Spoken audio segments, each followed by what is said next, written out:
ഓണം പ്രമാണിച്ച് നമ്മുടെ പ്രശസ്തരായ വാർത്താ അവതാരകരാണ് ഇവരെല്ലാം. അപ്പോൾ സിമ്പിൾ അടിക്കാൻ ആളില്ലല്ലേ. എസ് വിജയകുമാർ, സ്മിത ഹരിദാസ്, പ്രജിൻസി കണ്ണൻ, അപ്പോൾ കെ ആർ ഗോപികൃഷ്ണൻ, പ്രവിത ലക്ഷ്മി, ആഷ്മി താജ് ഇബ്രാഹിം. വാർത്തകൾ വായിച്ചും ഇൻട്രോ പറഞ്ഞും ഒക്കെ ആളുകളെ അമ്പരപ്പിച്ചിട്ടുള്ള അഷ്മിയെ പോലുള്ള ആൾക്കാരാണ് ഇതിൽ പങ്കെടുക്കുന്നത്. അപ്പോൾ ഇതിൻ്റെ പിന്നാമ്പുറത്ത് 2 പേരോടുണ്ട്. അവർ ഊഞ്ഞാലക്കാടിയിരിക്കുക, അവരുടെ ഊഴം വരുന്നു. അപ്പോൾ 3 പേര്. അപ്പോൾ അത് Krishna Cheriyan and Anuja Rajesh. P James നിരീക്ഷകനാണ്, പൊളിറ്റിക്കൽ ഒബ്സർവർ. ഇപ്പോൾ നമ്മൾ തുടങ്ങാൻ പോകുന്നത് ജസ്റ്റ് എ മിനിറ്റ്, നിങ്ങൾ കണ്ടിട്ടും കേട്ടിട്ടും ഉണ്ടാവും. അപ്പോൾ ഈ 1 നിമിഷം എന്ന പരിപാടിയാണ്. അപ്പോൾ വാർത്താ അവതാരകർ 1 നിമിഷത്തിൽ പങ്കെടുത്താൽ എങ്ങനെയുണ്ട്? പക്ഷേ ഇത് ചെറിയ കളിയല്ല കേട്ടോ. സ്വർണ്ണത്തിനൊക്കെ ഇപ്പോൾ എന്തൊരു വിലയാണ്. കൃഷ്ണാചാര്യോട് ചോദിച്ചറിയാം, എൻ്റെ ലേറ്റസ്റ്റ് ബിസിനസ് എഡിറ്ററാണ്. അപ്പോൾ വലിയ വിലയാണ്. 10 പവനാണ് ഇതിൽ വിജയിക്കുന്ന ആൾ കിട്ടുന്ന 10 പവൻ. വിജയകുമാർ, ഇത് സത്യമാണ്.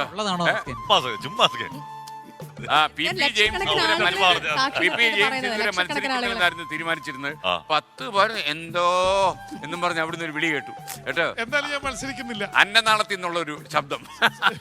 സ്വർണത്തോട് താല്പര്യമില്ല. വീട്ടിൽ സ്വർണം വെച്ചിട്ട് എന്തിന് പി ജെയിംസ്. അപ്പോൾ നമുക്ക് ഇതിൻ്റെ നിയമമൊക്കെ പ്രിയപ്പെട്ട പ്രേക്ഷകരെ ഞാൻ ഓർമ്മിപ്പിക്കുകയാണ്. അല്ല, 1 മിനിറ്റും സംസാരിച്ച് നിൽക്കുന്നതാണ് ഇതിൻ്റെ മത്സരം. അപ്പോൾ ഈ മത്സരത്തിൻ്റെ ഏറ്റവും വലിയ പ്രത്യേകത നമ്മളൊരു വിഷയം കൊടുക്കും. ആ വിഷയത്തെക്കുറിച്ച് 1 മിനിറ്റ് സംസാരിച്ച് നിൽക്കാൻ പറ്റണം. ഇതിൻ്റെ നിയമങ്ങൾ എന്താണെന്ന് ചോദിച്ചാൽ 1 മിനിറ്റും സംസാരിക്കണം എന്നുള്ളതാണ് ആദ്യത്തെ നിയമം. പിന്നീട് വാക്കുകൾ ആവർത്തിക്കാൻ പാടില്ല, നോ റെപ്പിറ്റേഷൻ. അതുപോലെ വ്യാകരണപ്പിഴവ് പാടില്ല. അപ്പോൾ ഇംഗ്ലീഷ് വാക്കുകൾ ഉപയോഗിക്കാൻ പാടില്ല. അതേസമയം ചില മലയാളീകരിക്കപ്പെട്ട ഇംഗ്ലീഷ് പദങ്ങൾ, ഉദാഹരണത്തിന് ബെഞ്ച്, അപ്പോൾ അതിന് സമാനമായ മലയാള പദങ്ങളില്ലെങ്കിൽ ആ ഇംഗ്ലീഷ് വാക്ക് ഉപയോഗിക്കാം. മാത്രമല്ല ഈ വാക്കുകളൊക്കെ ഇങ്ങനെ നീട്ടിപ്പിടിച്ച് മുറുങ്ങി നീട്ടിക്കൊണ്ടുപോയി 1 മിനിറ്റും തീർക്കാനുള്ള ശ്രമമാണെങ്കിൽ അതിനും -പോയിന്റ് വീഴും. അപ്പോൾ ഒരാൾ ശരി 1 മിനിറ്റും സംസാരിച്ചെന്നാൽ അയാൾക്ക് 2 പോയിന്റ് ലഭിക്കും. ഒരാൾ സംസാരിച്ച് നിയമം തെറ്റിച്ചാൽ അയാൾക്ക് -പോയിന്റ് ആവുകയും ചെയ്യും. ഇതിൽ ആരാണിത് രേഖപ്പെടുത്തുന്നത് വെച്ചാൽ ഇതിൽ പങ്കെടുക്കുന്ന ആളുകൾ തന്നെ ഇതിൻ്റെ തടസ്സം ഉന്നയിക്കണം. തടസ്സം എന്ന് പറഞ്ഞു കഴിഞ്ഞാൽ തടസ്സം എന്താണെന്ന് ചോദിക്കും. അപ്പോൾ ഞാൻ ഇന്ന കാരണം കൊണ്ട് തടസ്സപ്പെടുത്തിയത് എൻ്റെ നിയമങ്ങൾ ലംഘിച്ചു. അപ്പോൾ ഈ തടസ്സപ്പെടുന്ന ആൾ പറയുന്നത് ശരിയാണെങ്കിൽ അദ്ദേഹത്തിന് സംസാരിക്കാം, അതല്ല തെറ്റാണെങ്കിൽ അദ്ദേഹത്തിന് -പോയിന്റ് 2 വരും. ഈ മറ്റ് തടസ്സപ്പെടാത്ത ആളില്ലേ അദ്ദേഹത്തിന് സംസാരിക്കുകയും ചെയ്യാം. അപ്പോൾ ഇതാണ് ഏകദേശ നിയമം. ചുരുക്കി പറഞ്ഞാൽ 3 നിയമങ്ങൾ കാര്യമായി ശ്രദ്ധിച്ചാൽ മതി. 1, വാക്കുകൾ ആവർത്തിക്കാൻ പാടില്ല, വ്യാകരണപ്പിഴവ് പാടില്ല, മുക്കരുത്, മൂളരുത്, മുറങ്ങരുത്, ഇടവേള പാടില്ല. ഓക്കെ, അപ്പോൾ ഇത് 3 പാലിച്ചു കഴിഞ്ഞാൽ നിങ്ങളെ കാത്തിരിക്കുന്നത് മലയാളത്തിൽ സംസാരിക്കണ്ടേ? മലയാളത്തിൽ സംസാരിക്കണം. ഇംഗ്ലീഷ് വാക്കുകൾ പാടില്ല. അത് മലയാളീകരിക്കപ്പെട്ട ഏതെങ്കിലും, ചിലപ്പോൾ നമ്മുടെ ഭാഷയുടെ പരിമിതി കൊണ്ട് ഏതെങ്കിലും വാക്കുകൊണ്ട് ഇത് ഉപയോഗിക്കാം. പക്ഷേ പ്രജിൻസി കണ്ണൻ 10 പവനോ കാത്തിരിക്കുന്ന ആ ഊർജ്ജത്തോടെ ഒന്ന് ഇരിക്കൂ. അപ്പം നമുക്കൊരു കാര്യം ചെയ്യാം. മുന്നേ ഔട്ടായ കുഴപ്പമുണ്ടോ?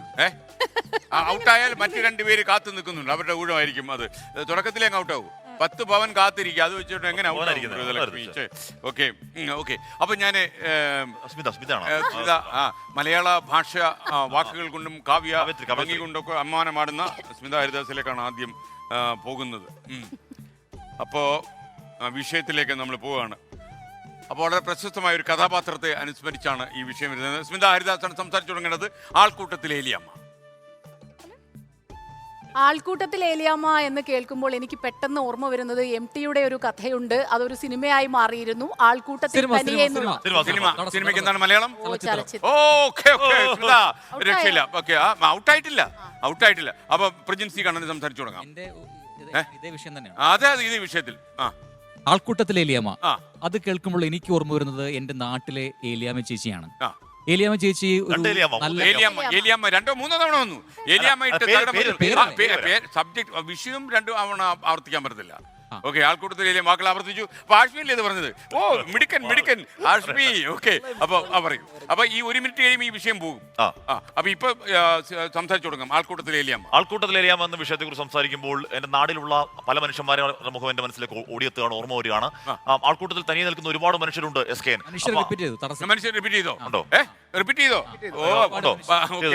ശരിയാണല്ലോ, റിപ്പീറ്റ് ചെയ്തു. അപ്പൊ പ്രജിൻസി കണ്ണൻ, ആൾക്കൂട്ടത്തിൽ തനിയെ എന്ന സിനിമയും എനിക്ക് പെട്ടെന്ന് സംസാരിക്കാം.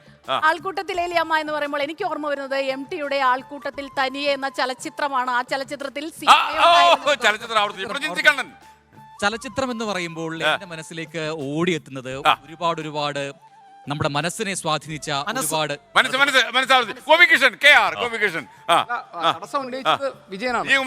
വിജയകുമാർ.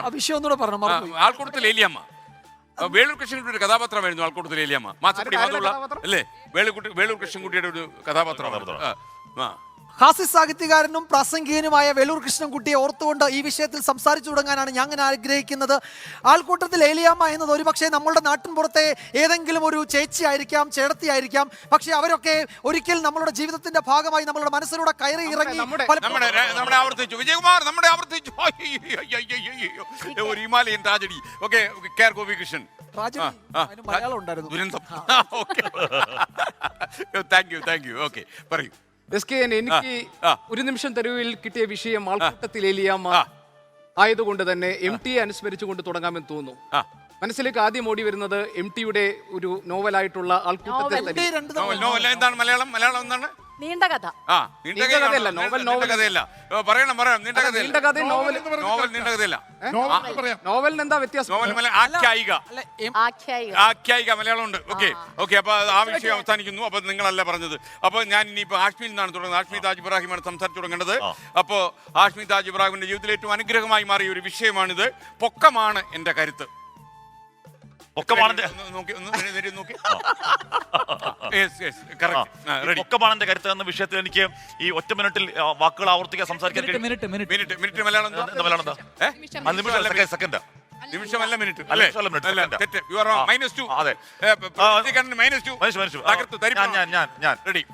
പൊക്കമാണെന്റെ പൊക്കം. പൊക്കമാണെന്റെ കരുത്ത്. പൊക്കമാണെന്റെ കരുത്ത് എന്ന വിഷയത്തെ കുറിച്ച് പറയുമ്പോൾ +2 മുതൽ അനുഭവിച്ചു വന്ന മലയാളം എന്തോ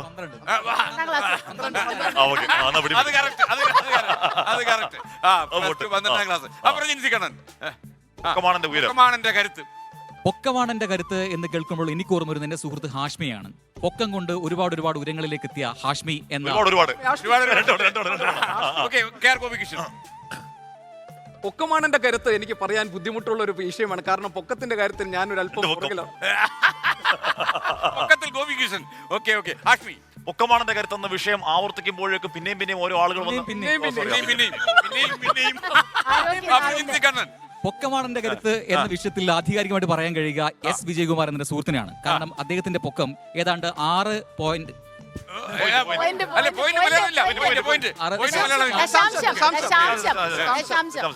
അപ്പൊ ഞാൻ ഒരു കാര്യം ആ വിഷയം അവസാനിപ്പിക്കുന്നു. ഞാൻ അടുത്ത വിഷയത്തിൽ കിടന്നത് എസ് വിജയകുമാറാണ് സംസാരിച്ചു തുടങ്ങേണ്ടത്. വിജയന്റെ ജീവിതത്തിൽ നേടാൻ കഴിഞ്ഞിട്ടുള്ള വലിയൊരു സൗഭാഗ്യം ആണ് ഈ വിഷയത്തിന് അടിസ്ഥാനം. ആദ്യത്തെ പ്രണയം. അങ്ങനെ ഒരു സംഗതി ഉണ്ട് എന്റെ ജീവിതത്തിൽ. ഒരു പ്രണയം എനിക്കുണ്ടായിരുന്നു. ആ പ്രണയം വിജയിക്കുകയും ചെയ്തു. പ്രണയത്തെ കയറി അങ്ങനെ പ്രണയിക്കാൻ പാടില്ല വിജയകുമാർ. ഓക്കെ, വീട്ടിലിരുന്ന കാർത്തിക ഭാവം ഇതൊക്കെ കേൾക്കുന്നുണ്ടാകും. അന്ന് പറ്റിയ അമളി. ഓക്കെ. അപ്പൊ അതാരാ? പ്രീതലക്ഷ്മി. ആദ്യത്തെ പ്രണയം. ആദ്യത്തെ പ്രണയം എന്ന് പറയുമ്പോൾ അത് എല്ലാവരുടെയും മനസ്സിൽ എന്നും ഓർമ്മയിരിക്കുന്ന ഒന്നാണ്. പ്രണയത്തെക്കുറിച്ച്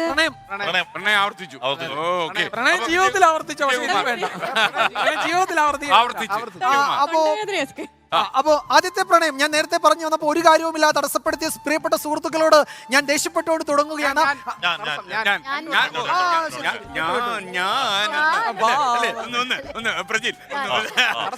ആരാ തടസ്സപ്പെടുത്തിയത്? ഒരു കാര്യവുമില്ലാതെ തടസ്സപ്പെടുന്ന GK. Okay, Gopikrishnan ready. SKN ഒരു നിമിഷം തെരുവിൽ ആദ്യത്തെ പ്രണയത്തെ കുറിച്ച് സംസാരിക്കുമ്പോൾ മനസ്സിൽ ഒരു തീരാ നോവാണ്. ആദ്യ പ്രണയിനിയെ പ്രണയിനിയാണ്.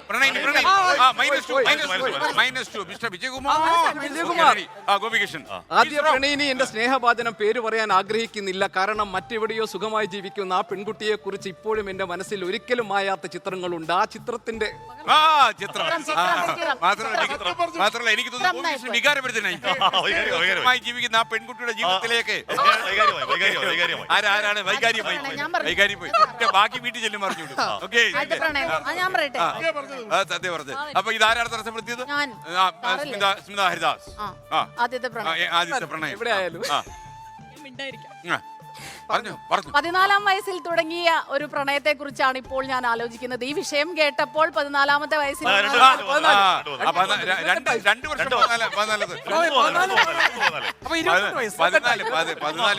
14 പിടിച്ചങ്ങ് കിടക്കുക. ഹാഷ്മി താജ് ഇബ്രാഹിം 7ാം ക്ലാസ്സിൽ പഠിക്കുമ്പോൾ മോഡൽ ട്യൂഷൻ കോളേജിന്റെ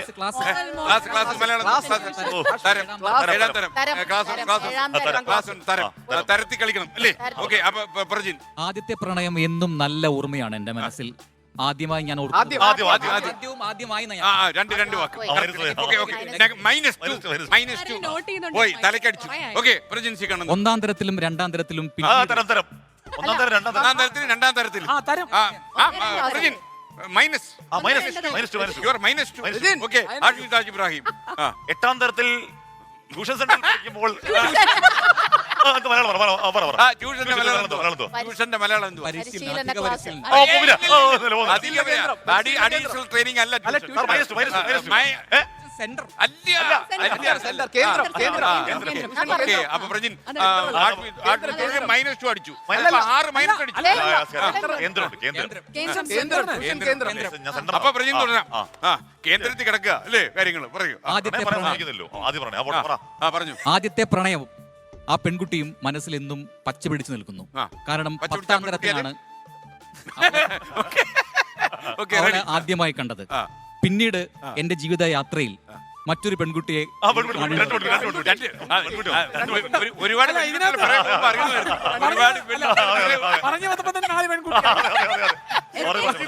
ഒരുപാട് പെൺകുട്ടികളുടെ പിറകെ പോകുമ്പോൾ പെൺകുട്ടികളുടെ പേര് വരുന്നത് മൈനസായി ആദ്യത്തെ പ്രണയം ജീവിതയാത്രയിലെ 16-17 പെൺകുട്ടികളുടെ കാര്യം പറയുകയായിരുന്നു പ്രജിൻസി കണ്ണൻ. 8ാം തരത്തിൽ പഠിക്കുമ്പോൾ മോഡൽ ട്യൂഷൻ കേന്ദ്രത്തിൽ വെച്ച് ഉണ്ടായ ആദ്യ പ്രണയം. ആ പ്രണയം ഇപ്പോഴും എന്റെ ഹൃദയത്തിന്റെ ആഴങ്ങളിൽ വല്ലാത്ത രീതിയിൽ ആ പ്രണയം ഹൃദയത്തിൽ പ്രണയമില്ലാതെ ഗോപികൃഷ്ണൻ ആ പഴയ പ്രണയം ഈ വിഷയം ഏത് പഴയോ? പോരട്ടെ പോരട്ടെ ഇപ്പോഴല്ലേ കഥ മനസ്സിലായി മോർക്കോ പഴയ കാലം ഗോപി സത്യസന്ധനാണ് ഗോപി. ഗോപി ചിന്തയിലാണ് പറഞ്ഞോളൂ ഗോപി സാറേ ടോപ്പിക് ഒന്ന് ആദ്യത്തെ പ്രണയം ഫസ്റ്റ് ലവ് ഈ നിമിഷം ആദ്യത്തെ പ്രണയത്തെക്കുറിച്ച് ചോദിക്കാനുള്ള കാരണം എന്താണെന്ന് എനിക്കറിയില്ല. മനസ്സിൽ ഒരുപിടി ഓർമ്മകളായി പാഞ്ഞു പോയിട്ടുള്ള ആ ചിന്തകളിലേക്ക് ഞാൻ വീണ്ടും ഒരിക്കൽ കൂടി ഇപ്പോൾ ഊളിയിട്ടിറങ്ങുകയാണ്. ആ സ്നേഹവാചനം ഇന്ന് മറ്റൊരു ജീവിതത്തിൽ എവിടെയോ കഴിയുന്നുണ്ടെന്ന് എനിക്കറിയാം. എങ്കിലും എൻ്റെ മനസ്സിലെ തീരാത്ത നോവായി ഇപ്പോഴും അത് മാത്രമല്ല 60 സെക്കൻഡോളം ആയിരുന്നു നല്ലായിരുന്നു. മാത്രമല്ല ആ ഊളിയിട്ടതൊക്കെ വളരെ വികാരപരമായിട്ട് ഗോപി ഇത് പറയുമ്പോ ഭയങ്കര ഇതൊരു കൊച്ചുകുട്ടിയല്ല കേട്ടോ വിജയ ഇതൊരു കൊച്ചുകുട്ടിയല്ല വലിയ മാത്രല്ല ഇത് 60 സെക്കൻഡിലേക്ക് കയറുമായിരുന്നു മാത്രല്ല 10 പവനാണെന്നുള്ള മറന്നു പ്രവിതലക്ഷ്മി ആദ്യത്തെ പ്രണയം എന്നോർക്കുമ്പോൾ മനസ്സിലേക്ക് ഒരു പിടി കാര്യങ്ങൾ ഇങ്ങനെ പാഞ്ഞു വരികയാണ്. എവിടെ നിന്ന് തുടങ്ങണമെന്ന് അറിയില്ല. അത്രത്തോളം മനസ്സിനെ ഒരുപാട് എഴുതി മാത്രമല്ല ഇത് പാഞ്ഞു വരുന്ന ബ്രേക്ക് കാര്യം അത്രയും എനിക്ക് തൊണ്ടവേദനയാണ്. ഗോപികൃഷ്ണൻ ആ ഊളിയിട്ടത് പണ്ട് ഊളിയിട്ടത് ഈ വിഷയം മാത്രമായില്ലേ? 2-3 മിനിറ്റ് കഴിഞ്ഞു. ഓക്കെ അപ്പൊ അതല്ല ആ വിഷയം ഗോപിയോട് പറഞ്ഞിട്ട് അവസാനിപ്പിക്കും. ഉളിയിട്ട ആ പഴയ കാലത്തെ പ്രണയം വാർത്തകൾ എടുക്കേണ്ട സമയമായിട്ടുണ്ട്. വലിയ വാർത്ത കിടപ്പുണ്ട്. ആദ്യ പ്രണയം ഒരു നിമിഷം തെരുവിൽ വിഷയമായി മാറിയത് എങ്ങനെയെന്ന് ആലോചിച്ചിട്ട് ഒരു എത്തും പിടിയും കിട്ടുന്നില്ല. എങ്കിലും മനസ്സിന്റെ മാറാലിൽ കിടക്കുന്ന ഓർമ്മകളിൽ എവിടെയോ ഇപ്പോഴും ആ മുഖം തെളിഞ്ഞു നിൽക്കുന്നുണ്ട്. അവൾ മറ്റൊരു ജീവിതത്തിലേക്ക് കടന്നെങ്കിലും ഇന്നും മായാത്ത ആദ്യം മായ്ച്ചു കളയാണ് എന്നാലേ അപ്പൊ ആ വിഷയം അവസാനിക്കുകയാണ്. ഇനിയിപ്പോ പ്രവിതലക്ഷ്മിയാണ് സംസാരിച്ചു തുടങ്ങേണ്ടത്. വിഷയം വളരെ പ്രധാനപ്പെട്ട ഒരു വിഷയമാണ്. പ്രവിതലക്ഷ്മിയുടെ ജീവിതവുമായി ബന്ധപ്പെട്ട് കിടക്കുന്ന ഒരു വിഷയമാണ് വിജയകുമാർ. നൃത്തമറിയാത്ത നർത്തകി നൃത്തമറിയാത്ത നർത്തകി കറക്റ്റ് ആരോടാ? പ്രവിതലക്ഷ്മി നൃത്തമറിയാത്ത നർത്തകി. ഇന്നത്തെ കാലത്ത് വളരെ പ്രസക്തമായ ഒരു ചോദ്യവും ഒരു ഉത്തരവും അതിൽ തന്നെ ഒരു തടസ്സം, ഒരു ചോദ്യവും ഒരു ഉത്തരവും.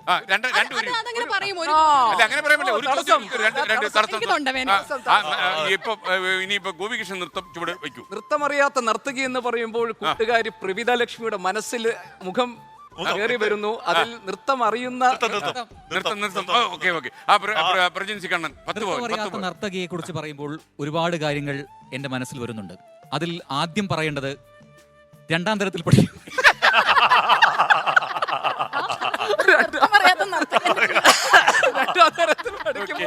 രണ്ടാം തരം പ്രജിനെ ഒരു രക്ഷയില്ല കേട്ടോ. പ്രജിനെ 2ാം തരത്തിൽ പഠിക്കുമ്പോഴേ തുടങ്ങി. രണ്ടാം തരം എന്തുവാണ്? വോട്ട് എന്തുവാടേ ഇത്? വോട്ട് ഒരു ഏഴാം തരം പിടി. ഇത് ഇപ്പോ ആള് കുറച്ച് വാനിയനാ.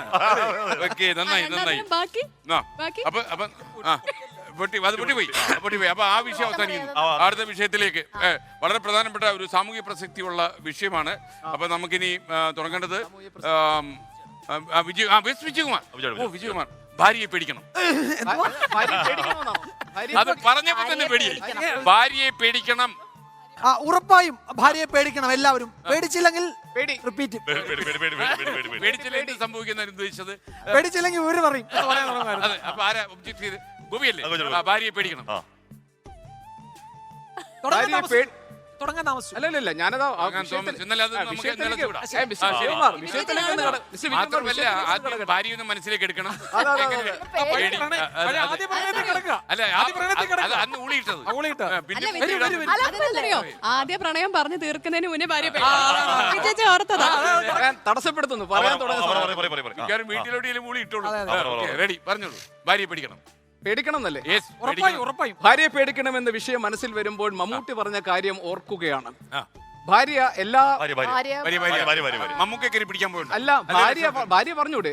ഭാര്യ പറയാലോ, ഭാര്യ പേടിക്കണമല്ലോ വിഷയം. അല്ലല്ല, ടൈറ്റിലാണ്, അത് ആവർത്തിക്കാൻ പാടില്ല. അല്ല, ടൈറ്റിലല്ല ടൈറ്റിൽ ഭാര്യയെ പേടിക്കണമെന്നാ. ഭാര്യയെ പേടിക്കണം. ഭാര്യ എന്ന് ഭാര്യ അല്ല, ഭാര്യയെ പേടിക്കണമെന്നാ ടൈറ്റിൽ. അല്ല, ഭാര്യ എന്ന് പറഞ്ഞപ്പോഴേ തടസ്സപ്പെടുത്തി. പേടിക്കണമെന്ന് പറയാൻ പോവായിരുന്നു ഞാൻ. എനിക്ക് ഗോപിക്ക് ഇഷ്ടത്തോടാ. ഭാര്യ പേടിക്കണമെന്ന് പറയാൻ സമയക്കണ്ടേ? ഭാര്യ എന്ന് പറഞ്ഞപ്പോൾ തടസ്സപ്പെടുത്തി. ഊളിയിട്ട കഴിച്ചാൽ അതെ, അതെ, അതെ. അല്ല, ഉറപ്പായും ഗോപി പേടിക്കണം. എങ്കിൽ ഗോപി ഊളിയിടൂ. ഭാര്യയെ പേടിക്കണം. തുടങ്ങാലോ. തീർച്ചയായിട്ടും. ഭാര്യയെ പേടിക്കണമെന്ന വിഷയം കിട്ടിയപ്പോൾ ഓർത്തത് മമ്മൂട്ടിയാണ്. ഭാര്യയെ പേടിക്കണമെന്ന ഭാര്യയെ പേടിക്കണം എന്ന് പറയാലോ. പാടില്ല. പറയാൻ സാധ്യത അല്ല, ടൈറ്റിൽ പറയാം. ടൈറ്റിൽ ഭാര്യ എന്ന് പറയാം, പേടിക്കണം. ഇവർ അനാവശ്യമായി ടൈറ്റിൽ റിപ്പീറ്റ് ചെയ്യാം. അങ്ങനെയാണെങ്കിൽ ഇത്രയും നേരം നമ്മൾ നടത്തിയ മത്സരം മുഴുവൻ തെറ്റാണ്. അതെങ്ങനെയാ ടൈറ്റിൽ റിപ്പീറ്റ് ടൈറ്റിൽ റിപ്പീറ്റ് ചെയ്ത് എല്ലാം ടൈറ്റിൽ റിപ്പീറ്റ് പറഞ്ഞപ്പോൾ പലതും ടൈറ്റിലല്ല, ടൈറ്റിൽ റിപ്പീറ്റ് റിപ്പീറ്റ് ചെയ്യുന്നതിന് ഗോപികൃഷ്ണൻ. അപ്പൊ ഇനി പറയാമെന്നാണോ? ടൈറ്റിൽ ഇനി ടൈറ്റിൽ പറയാം. പറയാം. Okay, okay. റൂൾ മാറി. റൂൾ മാറിയല്ല, റൂൾ അങ്ങനെ തന്നെയായിരുന്നു. ഗോപികൃഷ്ണൻ, ഉളിയിടൂ. ആദ്യത്തെ ഉളി, രണ്ടാമത്തെ ഉളി. മമ്മൂട്ടിക്ക് അപ്പുറത്തേക്ക് പോണ ഇത്തവണയില്ല. അല്ല സാർ, അതെ. സാർ എന്റെ ഭാര്യയെ പേടിക്കണം, രണ്ടും പറയാമോ? പറ്റത്തില്ല. എന്റെ ഭാര്യയെ പേടിക്കണം എന്നുള്ള ടൈറ്റിൽ പറയാം. ഭാര്യ എന്ന് പറഞ്ഞ് റിപ്പീറ്റ് ചെയ്യരുത്. എന്റെ ജീക്ക ഈ വിഷയത്തിൽ ശരി, ഓക്കെ, ഓക്കെ. ഗോപിയുടെ ഭാര്യ ഒഴിച്ച് മറ്റുള്ള ഭാര്യ വരെ വെറുതെ വിടും. ഓക്കെ. സാർ അത് എന്നോട് പറയാൻ റെഡി, ഉള്ള കാര്യം പറഞ്ഞോളൂ. ഓക്കെ. ഉള്ള കാര്യം പറഞ്ഞാൽ വീട്ടിൽ തുമ്മുന്നുണ്ടാവും. ഭാര്യയെ പേടിക്കണമെന്ന വിഷയത്തിലേക്ക് കടക്കാൻ തന്നെ കൂടെയുള്ളവർ സമ്മതിക്കാത്ത സ്ഥിതിക്ക് ഭാര്യയെ പേടിക്കണം എന്ന് തന്നെ ഞാൻ പറയും. കാരണം ഭാര്യയെ പേടിക്കണം എന്ന് പറയാൻ ഇത് കള്ളക്കളി.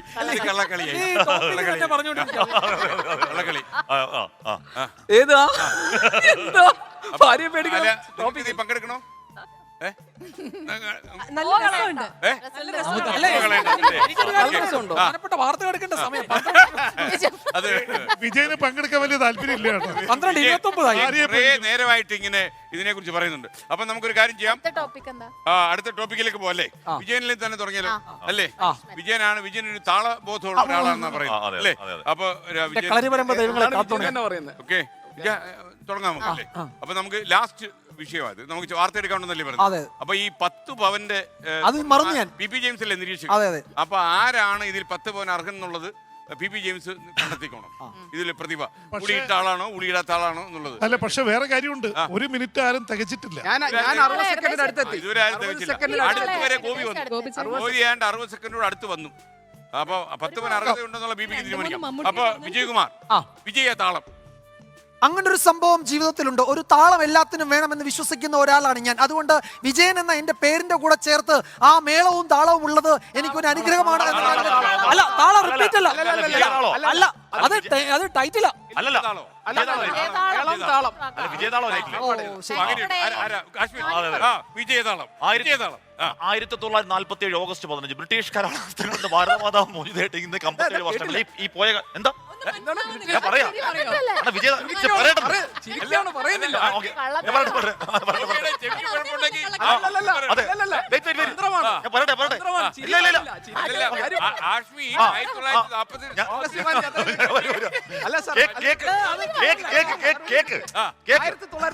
August cake. 15 ശേഷം ആരെങ്കിലും ഉണ്ടോ? കേട്ട ആരെങ്കിലും ഉണ്ടോ? ആരെങ്കിലും ഉണ്ടോ? കേക്കടോ കേട്ടു കേട്ടോ കേക്കടോ ഗോപിയുടെ ചെവിക്ക് ഇല്ല, ഇല്ല, ആരും ഇല്ല. ഓക്കെ ആരും കേട്ടില്ല. ഓക്കെ റെഡി ആരും clear ആയില്ല. ആരും clear ആയില്ല. ഓക്കെ അങ്ങനെയാണെങ്കിൽ ഒന്നുകൂടെ ആ വിജയതാളം.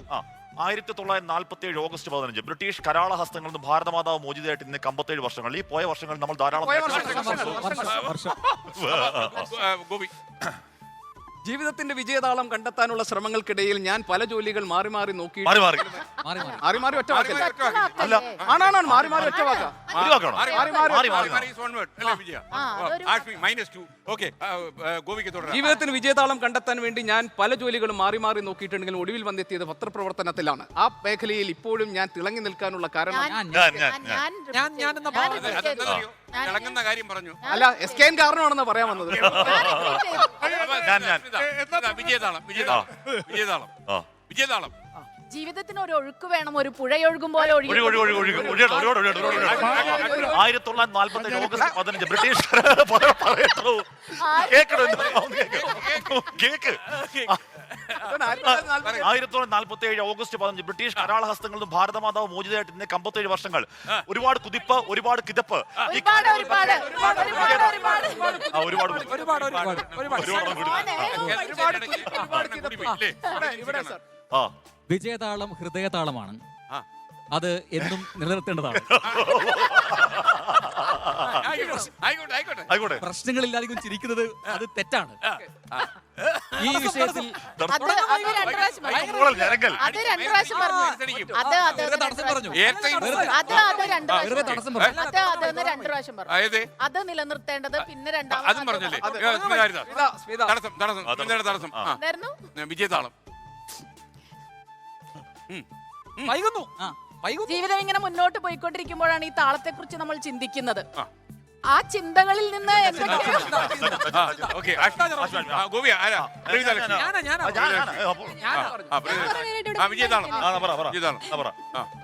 വിജയതാളം എന്ന് പറയുമ്പോൾ മനസ്സിലേക്ക് ആദ്യം ഓടിയെത്തുന്നത് എസ് വിജയകുമാറിനെയാണ്.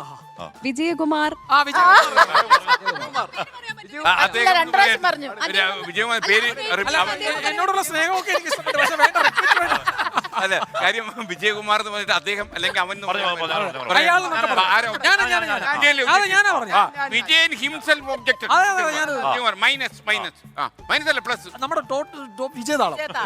അപ്പൊ ജീവിതത്തിൽ ഒരു താളം വേണം, അതിനൊരു മേളം വേണം, അതെല്ലാം ചേർന്ന് ശരി സംഭവിച്ചു. ഗോപി സംസാരിക്കുമ്പോൾ 1947 ഓഗസ്റ്റ് 15 മുതൽ തുടങ്ങിയ ഹഷ്മി താജ് ഇബ്രാഹിം വിജയതാളം ജീവിതത്തിന് വേണ്ട ആവശ്യം വേണ്ട ഒരു താളമാണെന്ന് താളം വേണം 1947 ഓഗസ്റ്റ്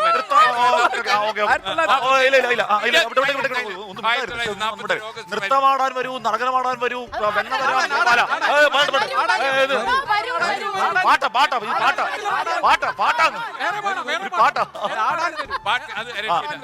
വേറെ പാട്ട് വീട്ടിൽ വെച്ചോ. വിജയതാളം. ഈ ടോപ്പിക് ഈ വിഷയം എന്തുകൊണ്ടാണ് ഇവിടെ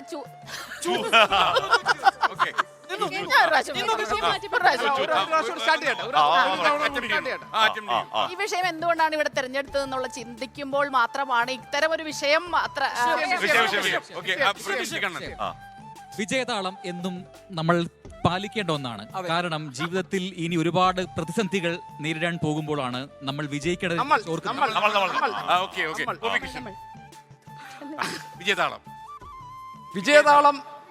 വിജയതാളത്തെ കുറിച്ച് സംസാരിക്കാൻ തുടങ്ങുമ്പോൾ ഹഷ്മി താജ് ഇബ്രാഹിം എന്തിനാണ് തങ്ങൾ 1947 ഓഗസ്റ്റ് 15 സ്വാതന്ത്ര്യ ദിനത്തെ കുറിച്ച് പറയുന്നത്? മാത്രമല്ല കവിത പോലെ ചില കാര്യങ്ങൾ പറഞ്ഞുകൊണ്ട് ഈ വിഷയത്തിൽ നിന്ന് തെന്നി മാറാൻ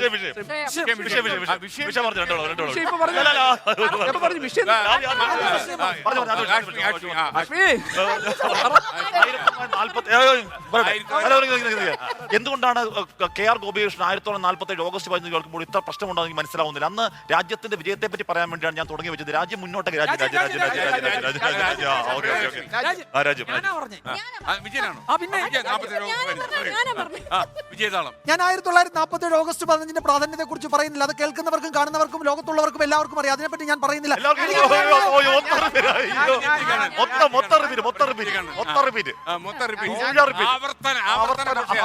ഓക്കേ. ജീവിതത്തിൽ വിജയതാളം ഉണ്ടാകാൻ നമ്മൾ എന്തൊക്കെ ചെയ്യണം? അതൊരു പ്രധാനപ്പെട്ട ചോദ്യമാണ്. ആ ചോദ്യത്തെ കുറിച്ച് ചോദിക്കുമ്പോൾ അപ്പൊ സമയം അവസാനിച്ചു. നമുക്ക് അവസാനിപ്പിക്കാം. അപ്പൊ നമുക്ക് സമയം അവസാനിച്ചു. അപ്പൊ ഇനി സമയം അവസാനിച്ചു. ഈ മത്സരം ഇവിടെ തീരുന്നു. പി ജെയിംസ് രംഗത്തേക്ക് വരൂ. പി ജെയിംസ് മ്യൂസിക് ഇട്ടോളൂ. പി ജെയിംസ് വരികയാണ്. പി ജെയിംസ് വില്ലൻ വരുന്നുണ്ടല്ലേ? ഓക്കെ.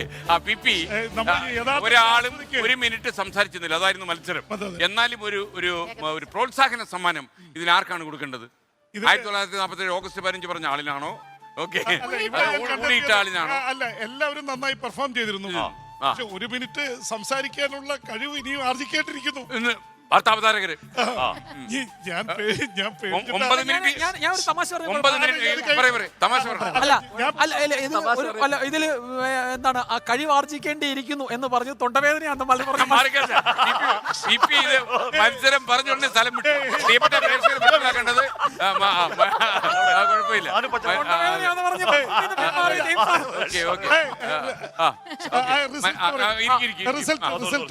അല്ല, ഇപ്പോഴത്തെ ഇതില് ഈ ഇത്രയും പേര് വിഷമം വിചാരിക്കരുത്. 2 പേരാണ് ഏറ്റവും കൂടുതൽ ഇന്റർവ്യൂ ചെയ്തതും കൂടുതൽ പ്രസന്റ് ചെയ്തതും. അത് ഒന്ന് കെയർ ഗോപീഷനും 2 ഹാഷ്മി. അപ്പൊ 2 പേർക്കും ഒരു സംയുക്തമായിട്ട് പ്രോത്സാഹന സമ്മാനം. 5 പവൻ വീതമാവാം. അത് എസ്കേന് തീരുമാനിക്കാം. പ്രോത്സാഹന സമ്മാനം 2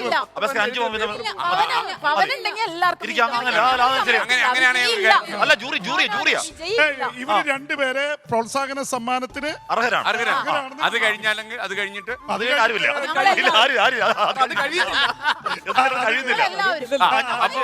അപ്പൊ നമുക്കൊരു കാര്യം ചെയ്യാം. ഇവര് 2 പേരും 1 മിനിറ്റ് സംസാരിച്ച് നിൽക്കാത്തവരായതുകൊണ്ട് ഞാൻ പറയുന്നത് എന്റെ വായിക്കാ തീർന്ന് പറഞ്ഞുകൊണ്ടിരിക്കും. അതുകൊണ്ട് ഓരോ പവൻ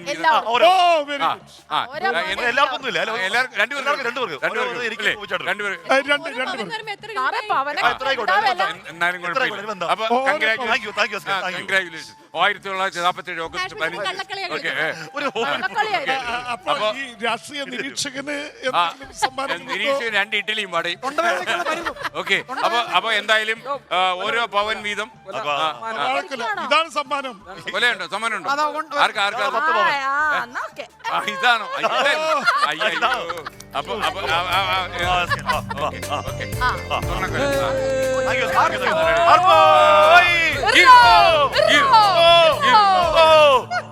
കൊല വീട്ടിൽ ഇത് കൂടാതെ ഓരോ പവൻ വീട്ടിലെത്തും. ഓക്കെ. പിന്നെ ഉറപ്പല്ലേ ഇത്? എന്ത് ബിപി നമ്മുടെ വിശ്വാസിയുടെ നമ്മൾ ലക്ഷക്കണക്കിന് പ്രേക്ഷകരോട് പറഞ്ഞ സാധനം കിട്ടും. നമുക്ക് കിട്ടും. അത് ഉറപ്പല്ലേ? ഗോപി ഞാൻ എന്തിനാ വീണ്ടും ചോദിച്ചെന്നറിയോ? എസ്കെയും വാക്ക് തെറ്റിക്കാതിരിക്കാൻ വേണ്ടിയാ. എനിക്ക് ഓർമ്മിപ്പിക്കാനുണ്ട്. കഴിഞ്ഞ അവതാരപ്പുലികൾ ഓർമ്മയുണ്ടോ?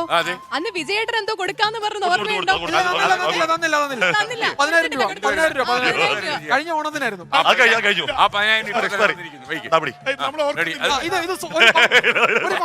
അല്ല, ഇത് ഫിനാൻസിൽ കൊണ്ടെടുത്ത 10,000 രൂപ 2 ദിവസം കൂടി. അപ്പൊ വിജയന്റെ ഇടപാട് കടം കഴിഞ്ഞു. ഇവർക്ക് 2 പേർക്കും കെ ആർ ഗോപികൃഷ്ണനും ആഷ്മി താജ് ഇബ്രാഹിമിനും. ഒരു കാര്യം മറക്കരുത്, 9 മിനിറ്റ് ദൈർഘ്യത്തിൽ ഇൻട്രോ പറഞ്ഞ ആൾക്കാരെ നടക്കുന്ന ആളിന് 1 മിനിറ്റും സംസാരിച്ചിരിക്കാൻ കഴിഞ്ഞില്ല. അതായത് ആളുകളെല്ലാം എക്സിക്യൂട്ടീവ് ചെയ്ത് വാർത്ത എന്താന്ന് പഠിപ്പിക്കുന്ന K R Gopikrishnan senior executive എഡിറ്ററിനും 1 മിനിറ്റ് സംസാരിക്കാൻ നിൽക്കാൻ പറ്റും. പിന്നെ മാത്രമല്ല, ഈ ജഡ്ജിമെന്റിനെ നിരീക്ഷിച്ച് ഫലം പ്രഖ്യാപിക്കാനിരുന്ന ആള് ആദ്യമേ തന്നെ കളം വിട്ട് ഓടിക്കണം.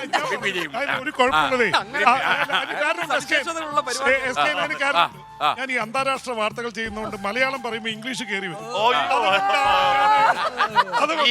സ്വർണ്ണക്കൊലയിലെ 10 പവൻ ബാക്കിയാലും മറിച്ചു പ്രശ്നമുണ്ട്. ഇംഗ്ലീഷ് സംസാരിക്കുമ്പോൾ മലയാളം ഇതിൽ ഏറ്റവും വലിയ പ്രശ്നമാണ് ഇങ്ങനെ ഒരാളിനാണ് ആളുകളെ ജഡ്ജ് ചെയ്യാൻ വെച്ചത്. അപ്പൊ പ്രേക്ഷകർ തീരുമാനിച്ചാൽ മതി വിധി നിർണയത്തിന്റെ സുതാര്യത. ഈ വിജയന് സമ്മാനം കിട്ടാത്തതിന്